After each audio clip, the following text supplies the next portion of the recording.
Kasi ang pamilya, nakadepende sa padre di pamilya.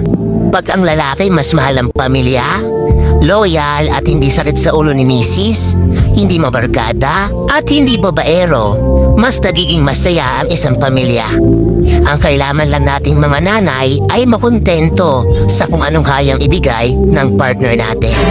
Kasi ang lalaking loyal, pag naramdaman na kampante at kontento ka na sa kanya, maniwala ka, mas lalo kang mamahalin yan. Ang sarap tingnan ng pamilya pag ang lalaki, mas mahal na mahal niya ang pamilya niya. Ang sarap sa pakiramdam na merong lalaking marespeto sa babae. Sa totoo lang, yung kaya kang tratuhin na parang reyna ng tahanan nyo. Kung ikaw, meron kang mister na alam mong mas mahal kayo at kayo lang ang priority, alagaan at pahalagahan mo siya. Dahil kahit sabihin mong malawak ang mundo, bihira ka nang makakahanap ng lalaking katulad niyan. Pili lang yung mga tulad nila. Kaya kung ako sa'yo, ikip mo na yan.